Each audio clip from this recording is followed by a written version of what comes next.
சிறந்த தலைவர்கள் மத்தியில் சிறந்தே பிறந்த எங்கள் தலைவா, நான் மீண்டும் இறந்து பிறந்தால் உங்களை மட்டும் மறவாமல் இருக்க அருள்வாய். மாண்புமிகு பேரவைத் தலைவர் அவர்களே, கிருஷ்ணன் பிறந்ததை இந்துக்கள் கொண்டாடுகிறார்கள், இயேசு பிறந்ததை கிறிஸ்துவர்கள் கொண்டாடுகிறார்கள், நபிகள் பிறந்ததை இஸ்லாமியர்கள் கொண்டாடுகிறார்கள். நாடே கொண்டாடும் பிறந்த தினம் எது என்று தெரியுமா?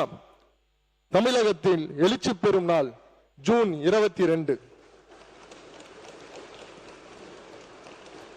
மாண்புமிகு பேரவைத் தலைவர் அவர்களே, நிறைய சிந்தித்து கொஞ்சமாய் பேசும் முதல்வர், மக்கள் நலனுக்காக தன் நலன் துறப்பவர், உண்மையாய் ஊருக்கு உழைப்பவர், வியர்வையை சிந்தி வெற்றி பெறுபவர், பிறரை மகிழ வைத்து மகிழ்பவர், அடுத்தவர் பேருக்கும் புகழுக்கும் பணத்திற்கும் ஆசைப்படாத, மொத்தத்தில் மக்களாட்சி தரும் மாண்பாளர், மனித நேய பண்பாளர் அப்படின்றது யார் யார் சொல்கிறார் என்று தெரியுமா? மாண்புமிகு பேரவைத் தலைவர் அவர்களே, 80 கடந்தவர்கள் பேரனாட்சி என்கிறார்கள், 70 உள்ளவர்கள் மகனாட்சி என்கிறார்கள், 50 உள்ளவர்கள் சகோதரர் ஆட்சி என்கிறார்கள், 40 உள்ளவர்கள் நண்பன் ஆட்சி என்கிறார்கள், 20 உள்ளவர்கள் எங்கள் ப்ரோ ஆட்சி என்கிறார்கள், 10 உள்ளவர்கள் விஜய் மாமா ஆட்சி என்கிறார்கள், தாய் வயிற்றில் உள்ளவர்கள் நாளையும் ஆட்சியும் கில்லிதான் என சொல்கிறார். ஆக மொத்தம் அடுத்த 50 ஆண்டுகளுக்கு தமிழக வெற்றி கழகத்தின் ஆட்சிதான். மாண்புமிகு பேரவைத் தலைவர் அவர்களே, தமிழக மக்கள் 2026 மே 4 நாளைய தீர்ப்பை நலமுடன் எழுதினார்கள். குழந்தைகள் முதல் பெரியவர்கள் வரை குஷியோ குஷி. காலமெல்லாம் காத்திருந்த மக்களுக்கு காவலனாய், கண்ணுக்குள் நிலவாய், பகவதியாய், திருமலையாய், பிரியமுடன் தமிழகத்தின் புதிய கீதையை படைப்பதற்கு நம் சர்க்காரில் சரித்திரம் படைத்தாய். துல்லாத மனமும் துள்ள வைத்து நீங்கள் சொல்லி அடிப்பதிலும் சொல்லாமல் அடிப்பதிலும் கில்லி என்ற பெயர் எடுத்த தலைவா, நீங்கள் பேசினால் எதிரிகள் மெர்சல் தான்.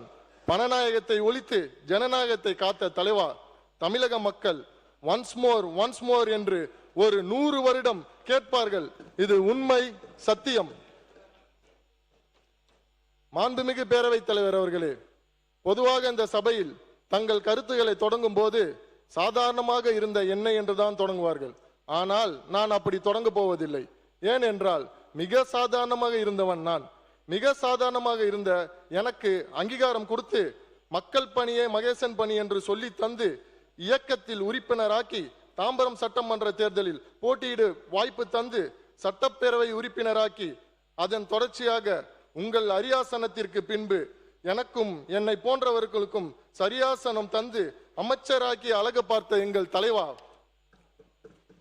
தங்களுக்கும் தன் ஆயுளையும் என்னுடைய குடும்பத்தின் ஆயுளையும் சேர்த்து பணிந்து தருகிறேன். மாண்புமிகு பேரவைத் தலைவர் அவர்களே, எங்கள் இதயத்திலும் இல்லத்திலும் கோட்டையிலும் சிஎம்மாகவும் இருக்கும் எங்கள் தலைவா, நாளைய பாரதத்தின் PM நீங்கள்தான்.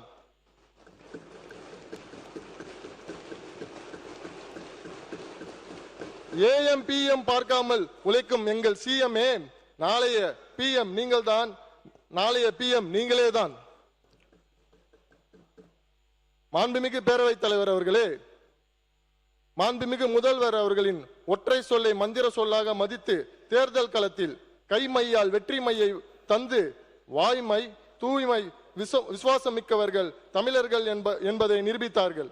அதிலும் தாம்பரம் மக்கள் முதல்வரின் வாக்கை வேத வாக்காக ஏற்று 1,18,967 வாக்குகளை அளித்து அதிலும் 35,621 வாக்குகள் வித்தியாசத்தில் மகத்தான வெற்றியை வழங்கினார்கள். அந்த அனைத்து நல்ல உள்ளங்களுக்கும் தேர்தல் களத்தில் சுற்றி திரிந்த கழக பணியாற்றிய தமிழக வெற்றி கழகத்தின் அனைத்து சகோதர சகோதரிகளுக்கும் நண்பர்களுக்கும் பாசமிகு நன்றியை நேசத்தோடு தனித்தனியாக பதிவு செய்கிறேன். மாண்புமிகு பேரவைத் தலைவர் அவர்களே, அச்சத்தை அச்சப்பட வைத்து மிச்சம் இல்லாமல் தமிழகத்தை உச்சத்தை தொட்ட பேரவைத் தலைவர் அவர்களே, குற்றாலம் நயகரா நீர்வீழ்ச்சியை கொட்டியதை பார்த்துள்ளேன். அவை பேசினால் எப்படி இருக்கும் தெரியுமா? அதுதான் பேரவைத் தலைவர் அவர்களின் செயல்பாடு. இதை நான் சொல்லவில்லை, நாடே லைவில் சொல்கிறது, அதையும் லவ்லியாக சொல்கிறது. பேரவைத் தலைவர்களுக்கு என் அன்பு வணக்கம். மாண்புமிகு பேரவைத் தலைவர் அவர்களே, உடையில் மட்டும் அல்லாது உள்ளத்திலும் வெள்ளை குணம் கொண்டவர் நம் கழக பொதுச் செயலாளர். அனைத்து துறை அமைச்சர் பெருமக்களுக்கும், சட்டப்பேரவை துணைத் தலைவர், அரசு தலைமை கொறடா, அனைத்து சட்டமன்ற உறுப்பினர்கள் அனைவருக்கும் என் அன்பிற்குரிய பணிவார்ந்த வணக்கங்கள். மாண்புமிகு பேரவைத் தலைவர் அவர்களே, இந்த சிறப்பு மிகு அவையில் மாண்புமிகு உறுப்பினர்கள் தெரிவித்த கருத்துக்களை, சில கோரிக்கைகளும் அரசினிடம் கவனத்திற்கு கொண்டு வந்தார்கள். அவை அனைத்தும் நான் குறிப்பு எடுத்துக்கொண்டேன். மாண்புமிகு முதல்வர் அவர்கள் வழிகாட்டுதலோடு உறுப்பினர் கருத்துக்களுக்கு தக்க நடவடிக்கை எடுக்கப்படும் என உறுதியளிக்கிறேன். மாண்புமிகு பேரவைத் தலைவர் அவர்களே, இன்றைக்கு சீர்மிகும் திட்டங்களால் செயல்களால் மனிதவள மேலாண்மை துறை மாற்றங்களின் தோற்றமாய் வடிவமைத்த பெருமை எங்கள் முதல்வரையே சாரும்.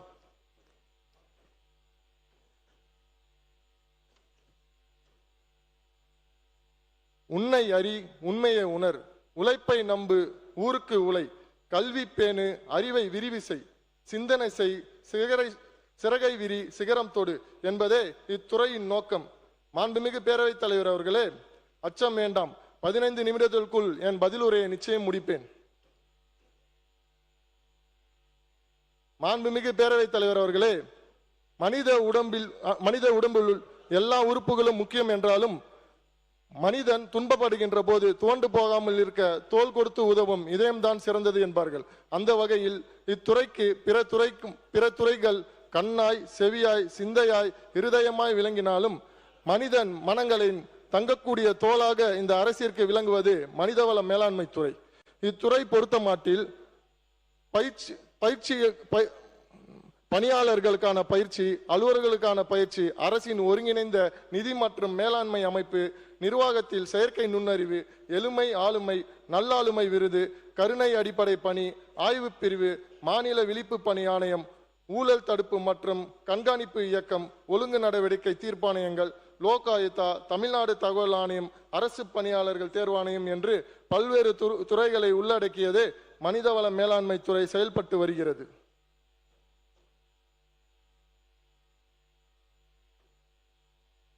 மாண்புமிகு பேரவைத் தலைவர் அவர்களே, முயற்சியும் பயிற்சியும் தொடர்ச்சியாக இருந்தால் வெற்றியின் நிச்சயம் என்பார்கள். தமிழ்நாடு அரசு ஊழியர்களுக்கு அவர்கள் பணியில் சேர்ந்தது முதல் பல்வேறு வகையான பயிற்சிகளை வழங்கி வருகின்றோம்.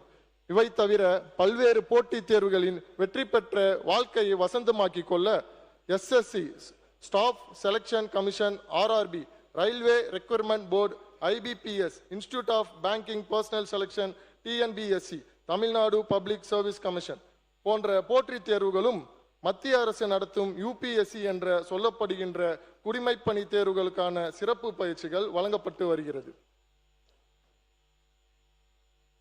அண்ணா நிர்வாக பணியாளர் கல்லூரியில் 2025-26 நிதியாண்டில் மட்டும் 550 பயிற்சி திட்டங்களில் 20,639 அரசு அலுவலர்களுக்கு சிறந்த பயிற்சிகள் அளிக்கப்பட்டு, அதே போன்று 2026-27 நிதியாண்டில் 31/7/2026 வரை 97 பயிற்சி திட்டங்கள் 3500 அலுவலர்கள் பயிற்சிகள் அளிக்கப்பட்டது என்பதை பெருமையோடு பதிவு செய்கிறேன்.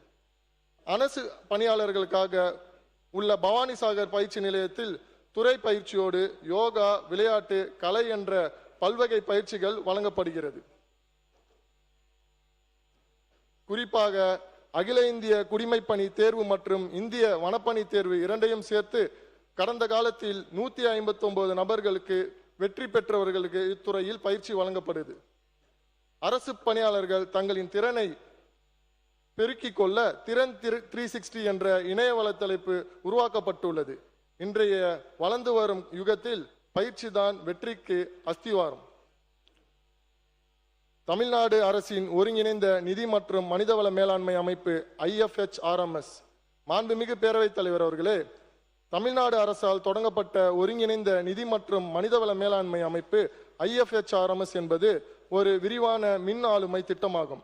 இதனுடைய நோக்கம் அரசு பணியாளர்கள் மற்றும் அதிகாரிகளின் தகவல் மற்றும் சம்பளம் சார்ந்த தகவலை தடையின்றி அரசு பணியாளர்கள் பெற்றிட தகவல்களை டிஜிட்டல் மயமாக்கி இணையதளத்தில் தடையின்றி பெற வடிவமைக்கப்பட்டது. இவ் அமைப்பின் முக்கிய நோக்கம் காகிதமில்லா நிர்வாகம், பணியாளர்களின் தகவல் உரிமை மற்றும் ஓய்வூதியம் பெறுதல். தரவுகளை இருந்த இடத்திலே பெறுவதற்கான இவ்வமைப்பு உருவாக்கப்பட்டுள்ளது. மாண்புமிகு பேரவைத் தலைவர் அவர்களே, அரசின் எல்லா துறைகளும் இன்று மாற்றங்களின் தோற்றமாய் செயல்படுகிறது. உதாரணமாக தொழில்துறை ஊசி முதல் ஏசி வரை ஈஸியாக செய்ய முடியுது. பதிவுத்துறை பட்டா வீடு தேடி வருகின்றது. கல்வித்துறை, காவல்துறை, விளையாட்டு கலக்கி கொண்டிருக்கிறது. மருத்துவத்துறையோ மகிழ்ச்சி துறையாய் மாறி உள்ளது. மொத்தத்தில் தமிழகம் எங்கும் மாற்றம், மக்கள் மனமோ ஏற்றம். மாண்புமிகு பேரவைத் தலைவர் அவர்களே, அரசு நிர்வாகத்தில் செயற்கை நுண்ணறிவு ஏஐ படிப்படியாக கொண்டு வருவதன் மூலம் அரசு துறைகள் சிறந்த வெற்றிகளை பெறும். கருணை அடிப்படை பணி நியமனம் திட்டம். மாண்புமிகு பேரவைத் தலைவர் அவர்களே, அரசியல் பணியில் இருக்கும் நபர் பணிக்காலத்தில் மரணமடைந்தால் அவரது குடும்பம் பொருளாதார நெருக்கடியை சந்திக்கிறது. இதை தவிர்ப்பதற்காக அக்குடும்பத்தில் தகுதியான சட்டப்பூர்வமான வாரிசுக்கு வேலை வாய்ப்பு வழங்குவதே கருணை அடிப்படை பணி நியமனம். இது 1972ஆம் ஆண்டில் அரசால் அறிமுகப்படுத்தப்பட்டது.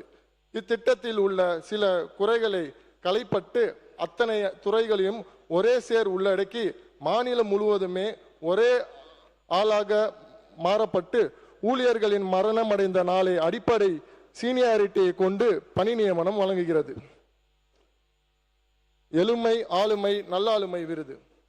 மாண்புமிகு பேரவைத் தலைவர் அவர்களே, தீக்குச்சியும் தீப்பெட்டியும் உரசினால்தான் நெருப்பு, நம்பிக்கையும் உழைப்பும் இணைந்தால்தான் வெற்றி.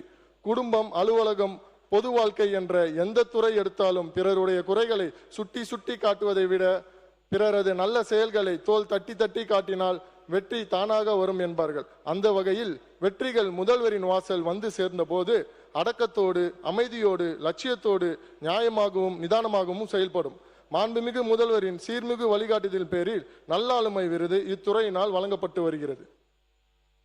மாண்புமிகு பேரவைத் தலைவர் அவர்களே, ஆபத்திற்கு உதவாத பிள்ளை, அரும்பசிக்கு உதவாத அன்னம், தாகத்தை தீர்க்காத தண்ணீர், குருமொழி கேட்காத சீடன், பாவத்தை தீர்க்காத தீர்த்தம் இவை பயனில்லை என்பார்கள். அதுபோல அரசு துறையை செம்மைப்படுத்துவதும் சீர்படுத்துவதும் மேம்படுத்துவதும் தாமதங்களை தவிர்ப்பதும் மக்கள் நலனை பேணுவதும் ஆய்வுகள் முக்கிய நோக்கமாகும். ஆய்வுகள் மற்றும் அரசு துறையை அடுத்த நிலைக்கு அழைத்து செல்லும்.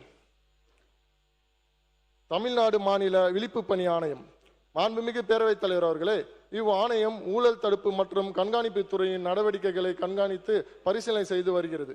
ஊழல் தடுப்பு மற்றும் கண்காணிப்பு இயக்கமானது டிவிஎஸ்சி 1964ஆம் ஆண்டு உருவாக்கப்பட்டது. தலைமை செயலகம் உட்பட 15 பிரிவு அலுவலகங்கள் மட்டுமே இயங்கி வந்த நிலையில் தற்போது 46 பிரிவுகள் அலுவலகங்கள் மாநிலத்தில் இயங்கி வருகிறது. இவ் இயக்கத்தின் செயல்பாடுகள் வருடாந்தோறும் கூட்டம், ஆய்வுகள், விசாரணைகள், திடீர் சோதனைகள் ஆகிய அனைத்தும் வருடம் வாரியாக பட்டியலிட செய்யப்பட்டுள்ளது. தமிழ்நாடு தகவல் ஆணையம். மாண்புமிகு பேரவைத் தலைவர் அவர்களே, முடியாது என நினைப்பது மூட நம்பிக்கை, முடியுமா என யோசிப்பது அவநம்பிக்கை, முடியும் என நம்புவதே தன்னம்பிக்கை.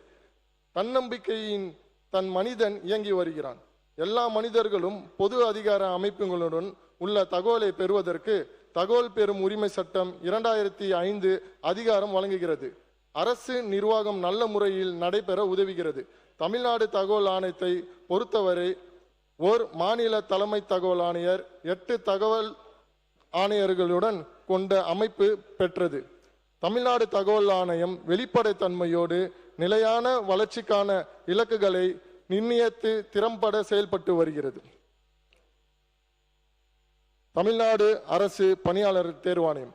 மாண்புமிகு பேரவைத் தலைவர் அவர்களே, தமிழ்நாடு அரசு பணியாளர் தேர்வாணையம் டிஎன்பிசி என்பது இந்திய அரசியலமைப்பின் 315(1) கீழ் அமைக்கப்பட்டு மாநில அளவிலான அரசியலமைப்பு சார்ந்த அமைப்பாகும்.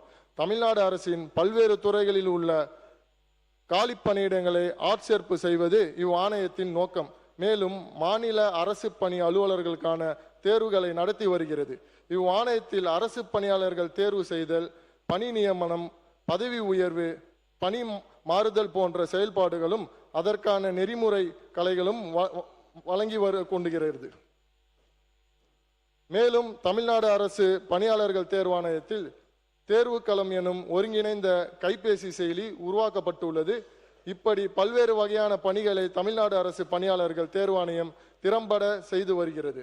மாண்புமிகு பேரவைத் தலைவர் அவர்களே, ஆட்சி பொறுப்பேற்ற 3 மாதங்களில் திரும்பும் திசையெல்லாம் முதல்வர் சேவையை எல்லோரும் பாராட்டி வருகிறார்கள். இதுதான் உண்மையான மக்கள் ஆட்சி, இதுதான் உண்மையான மக்கள் போற்றும் ஆட்சி. பேரவைத் தலைவர் அவர்களே, முதல்வரின் சேவையை பாராட்டுவோருக்கு சேவை வரி விதித்தால் இந்தியாவின் கடனை இன்றே அடைக்கலாம். முதல்வரின் சேவையை பாராட்டுவோருக்கு சேவை வரி விதித்தால் இந்தியாவை கடனை இன்றே அடைக்கலாம்.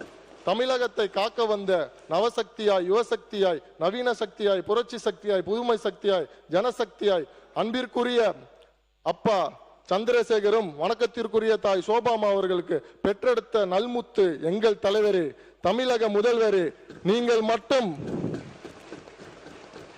நீங்களை மீண்டும் வணங்கி துறையின் பதிவை அறிவிப்பு செய்கிறேன்.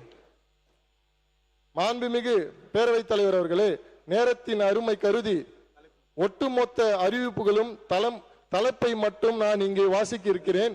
இருப்பினும் ஒவ்வொரு அறிவிப்பினையும் முழுமையாக வாசித்ததாக பதிவு செய்ய கொள்ளும்படி பணிவோடு கேட்டுக்கொள்கிறேன். அறிவிப்பு எண் 1, அரசு பெண் பணியாளர்களின் 3வது குழந்தைக்கு மகப்பேறு விடுப்பு 365 நாட்கள் வழங்கப்படும். அறிவிப்பு எண் 2, போட்டித் தேர்வுக்கு தயாராகும் நபருக்கு வெற்றி பாதை செயலி ரூபாய் 20 லட்சம் செலவில் உருவாக்கப்படும். அறிவிப்பு எண் 3, தமிழ்நாடு அரசு பணியாளர்கள் தேர்வாணையத்தில் கூடுதல் இணைப்பு கட்டடம் ரூபாய் 12.5 கோடி செலவில் கட்டப்படும். அறிவிப்பு எண் 4, ஊழல் தடுப்பு மற்றும் கண்காணிப்பு இயக்குநரின் கீழ் சமூக ஊடக கண்காணிப்பு மையம் SMMC ரூபாய் 50 லட்சம் செலவில் ஏற்படுத்தப்படும். அறிவிப்பு எண் 5, தமிழ்நாடு தகவல் ஆணையத்தில் கண்காணிப்பு அறையுடன் கூடிய மேம்பட்ட CCTV கேமரா ரூபாய் 10 லட்சம் செலவில் ஏற்படுத்தப்படும். அறிவிப்பு எண் 8, ஆ மற்றும் ஆ அடிப்படை பயிற்சி நிலையம் மற்றும் அகில இந்திய அறிவிப்பு எண் 6, ஆ மற்றும் ஆ அடிப்படை பயிற்சி நிலையம் மற்றும் அகில இந்திய குடிமைப்பணி தேர்வு பயிற்சி மையம் வகுப்பறை, தங்கும் விடுதிகள், கலையரங்கங்கள் மற்றும் விருந்தினர் அறைகள் ஆகிய ரூபாய் 2 கோடி செலவில் புதுப்பிக்கப்படும். அறிவிப்பு எண் 7, பவானிசாகர் அரசு அலுவலர்கள் பயிற்சி மையத்தில் நவீன கணினி மையம் ரூபாய் 1 கோடி செலவில் உருவாக்கப்படும். அறிவிப்பு எண் 8, பவானிசாகர் அரசு அலுவலர்கள் பயிற்சி மையத்தில் திறந்த வெளி விளையாட்டு பயிற்சி மையம் ரூபாய் 2.25 கோடி மதிப்பீட்டில் அமைக்கப்படும். அறிவிப்பு எண் 9, போட்டித் தேர்வு பயிற்சி மையங்கள் அறிவுரைசார் மையங்களோடு நாலேஜ் சென்டர் இணைந்து செயல்பட்டு வகையில் தகுந்த உட்கட்டமைப்பு வசதி ரூபாய் 1.30 கோடி செலவில் ஏற்படுத்தப்படும். அறிவிப்பு எண் 10, அரசு பணியாளர்களுக்காக இணையவழி திறன் மேம்பாட்டு பயிற்சி கூடுதலாக சட்டம் மற்றும் விதிகள் போன்ற கற்றல் தொகுதிகளை ரூபாய் 50 லட்சம் செலவில் உருவாக்கி திறன் 360 இணையதளத்தில் சேர்த்து நடைமுறைப்படுத்தப்படும். அறிவிப்பு எண் 11, எளிமை ஆளுமை திட்டத்தின் கீழ் 150 அரசு சேவைகள் வழங்கப்படும். மாண்புமிகு பேரவைத் தலைவர் அவர்களே, கோவிலுக்குள் சென்ற தலைவர் அவர்களே, இந்த சிறப்பு மிகு அவையில் மாண்புமிகு உறுப்பினர்கள் தெரிவித்த கருத்துக்களை சில கோரிக்கைகளும் அரசினிடம் கவனத்திற்கு கொண்டு வந்தார்கள். அவை அனைத்தும் நான் குறிப்பு எடுத்துக்கொண்டேன். மாண்புமிகு முதல்வர் அவர்கள் வழிகாட்டுதலோடு உறுப்பினர் கருத்துக்களுக்கு தக்க நடவடிக்கை எடுக்கப்படும் என உறுதியளிக்கிறேன். மாண்புமிகு பேரவைத் தலைவர் அவர்களே, இன்றைக்கு சீர்மிகும் திட்டங்களால் செயல்களால் மனிதவள மேலாண்மை துறை மாற்றங்களின் தோற்றமாய் வடிவமைத்த பெருமை எங்கள் முதல்வரையே சாரும்.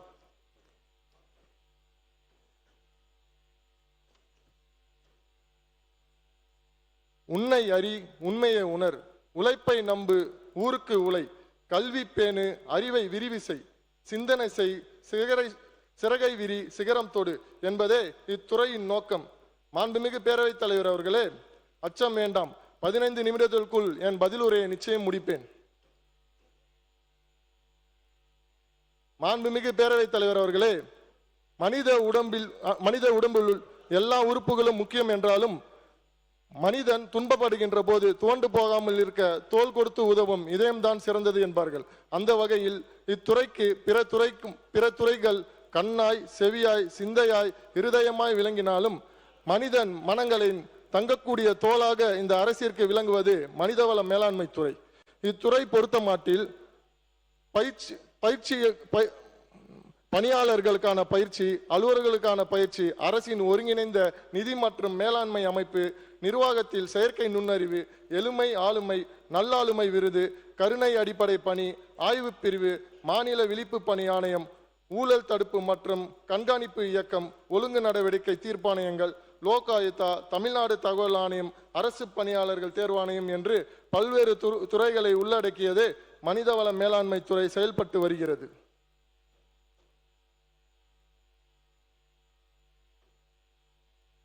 மாண்புமிகு பேரவைத் தலைவர் அவர்களே, முயற்சியும் பயிற்சியும் தொடர்ச்சியாக இருந்தால் வெற்றியின் நிச்சயம் என்பார்கள். தமிழ்நாடு அரசு ஊழியர்களுக்கு அவர்கள் பணியில் சேர்ந்தது முதல் பல்வேறு வகையான பயிற்சிகளை வழங்கி வருகின்றோம். இவை தவிர பல்வேறு போட்டித் தேர்வுகளின் வெற்றி பெற்ற வாழ்க்கையை வசந்தமாக்கி கொள்ள SSC staff selection commission, RRB, railway recruitment board, IBPS, institute of banking personnel selection, TNBSC, Tamil Nadu public service commission போன்ற போட்டித் தேர்வுகளும் மத்திய அரசு நடத்தும் UPSC என்ற சொல்லப்படுகின்ற குடிமைப்பணி தேர்வுகளுக்கான சிறப்பு பயிற்சிகள் வழங்கப்பட்டு வருகிறது.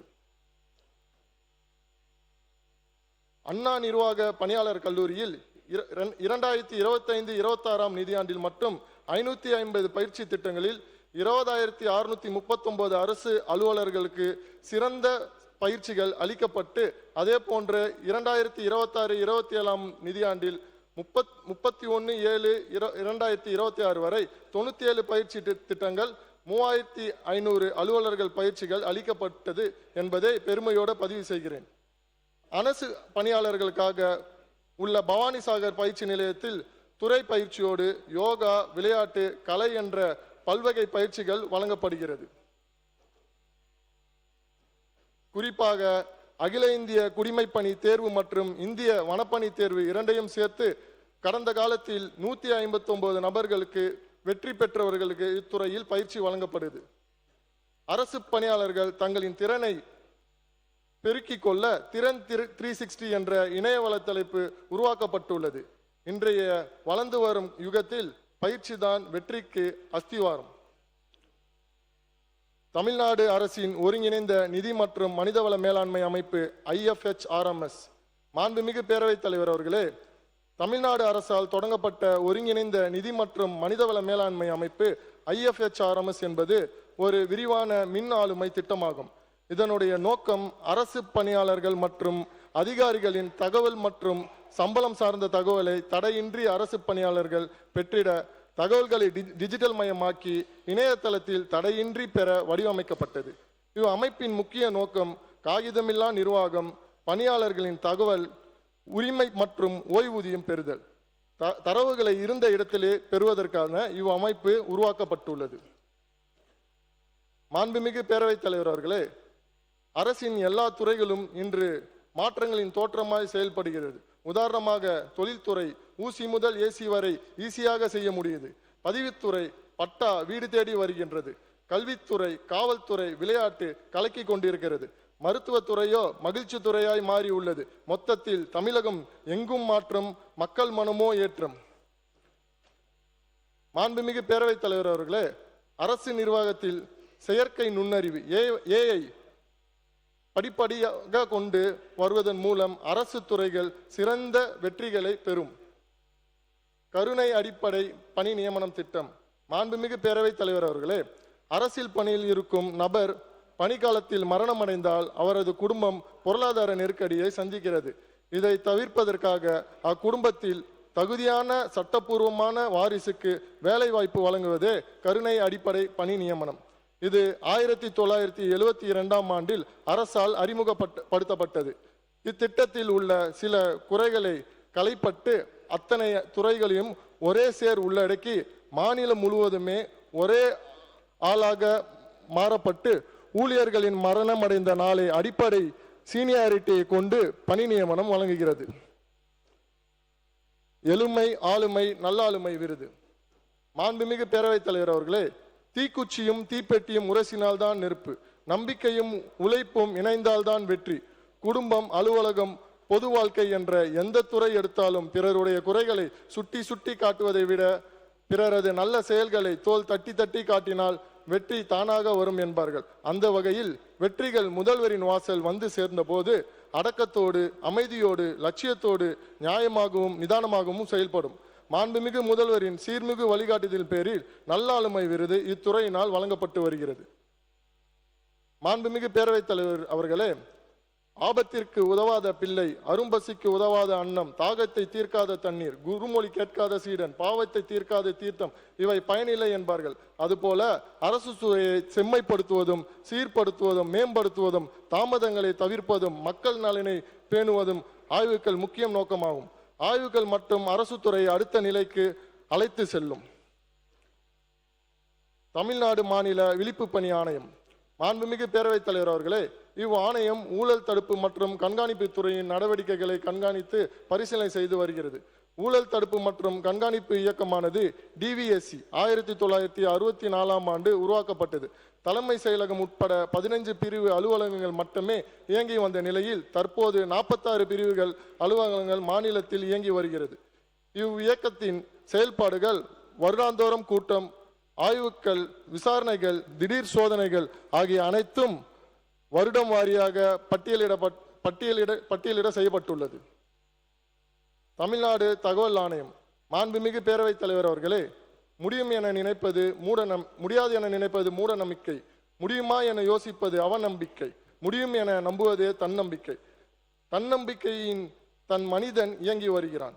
எல்லா மனிதர்களும் பொது அதிகார அமைப்புகளுடன் உள்ள தகவலை பெறுவதற்கு தகவல் பெறும் உரிமை சட்டம் 2005 அதிகாரம் வழங்குகிறது.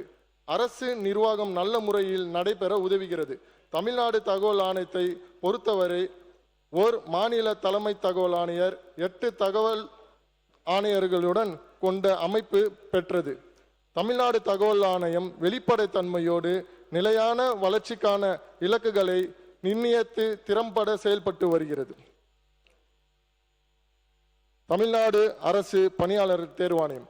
மாண்புமிகு பேரவைத் தலைவர் அவர்களே, தமிழ்நாடு அரசு பணியாளர் தேர்வாணையம் TNBC என்பது இந்திய அரசியலமைப்பின் 315(1) கீழ் அமைக்கப்பட்டு மாநில அளவிலான அரசியலமைப்பு சார்ந்த அமைப்பாகும். தமிழ்நாடு அரசின் பல்வேறு துறைகளில் உள்ள காலி பணியிடங்களை ஆட்சேர்ப்பு செய்வது இவ் ஆணையத்தின் நோக்கம். மேலும் மாநில அரசு பணி அலுவலர்களுக்கான தேர்வுகளை நடத்தி வருகிறது. இவ் ஆணையத்தில் அரசு பணியாளர்கள் தேர்வு செய்தல், பணி நியமனம், பதவி உயர்வு, பணி மாறுதல் போன்ற செயல்பாடுகளும் அதற்கான நெறிமுறை கலைகளும் வழங்கி கொண்டுகிறது. மேலும் தமிழ்நாடு அரசு பணியாளர்கள் தேர்வாணையத்தில் தேர்வுக்களம் எனும் ஒருங்கிணைந்த கைபேசி செயலி உருவாக்கப்பட்டுள்ளது. இப்படி பல்வேறு வகையான பணிகளை தமிழ்நாடு அரசு பணியாளர்கள் தேர்வாணையம் திறம்பட செய்து வருகிறது. மாண்புமிகு பேரவைத் தலைவர் அவர்களே, ஆட்சி பொறுப்பேற்ற 3 மாதங்களில் திரும்பும் திசையெல்லாம் முதல்வர் சேவையை எல்லோரும் பாராட்டி வருகிறார்கள். இதுதான் உண்மையான மக்கள் ஆட்சி, இதுதான் உண்மையான மக்கள் போற்றும் ஆட்சி. பேரவைத் தலைவர் அவர்களே, முதல்வரின் சேவையை பாராட்டுவோருக்கு சேவை வரி விதித்தால் இந்தியாவின் கடனை இன்றே அடைக்கலாம். முதல்வரின் சேவையை பாராட்டுவோருக்கு சேவை வரி விதித்தால் இந்தியாவை கடனை இன்றே அடைக்கலாம். தமிழகத்தை காக்க வந்த நவசக்தியாய், யுவசக்தியாய், நவீன சக்தியாய், புரட்சி சக்தியாய், புதுமை சக்தியாய், ஜனசக்தியாய் அன்பிற்குரிய அப்பா சந்திரசேகரும் வணக்கத்திற்குரிய தாய் சோபாமா அவர்களுக்கு பெற்றெடுத்த நல்முத்து எங்கள் தலைவரே, தமிழக முதல்வரே, நீங்களை மீண்டும் வணங்கி துறையின் பதிவை அறிவிப்பு செய்கிறேன். மாண்புமிகு பேரவைத் தலைவர் அவர்களே, நேரத்தின் அருமை கருதி ஒட்டுமொத்த அறிவிப்புகளும் தலைப்பை மட்டும் நான் இங்கே வாசிக்க இருக்கிறேன். இருப்பினும் ஒவ்வொரு அறிவிப்பினும் முழுமையாக வாசித்ததாக பதிவு செய்ய கொள்ளும்படி பணிவுடன் கேட்டுக்கொள்கிறேன். அறிவிப்பு எண் 1. அரசு பெண் பணியாளர்களின் 3வது குழந்தைக்கு மகப்பேறு விடுப்பு 365 நாட்கள் வழங்கப்படும். அறிவிப்பு எண் 2, போட்டித் தேர்வுக்கு தயாராகும் நபருக்கு வெற்றி பாதை செயலி ரூபாய் 20 லட்சம் செலவில் உருவாக்கப்படும். அறிவிப்பு எண் 3, தமிழ்நாடு அரசு பணியாளர்கள் தேர்வாணையத்தில் கூடுதல் இணைப்பு கட்டடம் ரூபாய் 12.5 கோடி செலவில் கட்டப்படும். அறிவிப்பு எண் 4, ஊழல் தடுப்பு மற்றும் கண்காணிப்பு இயக்குநரின் கீழ் சமூக ஊடக கண்காணிப்பு மையம் SMMC ரூபாய் 50 லட்சம் செலவில் ஏற்படுத்தப்படும்.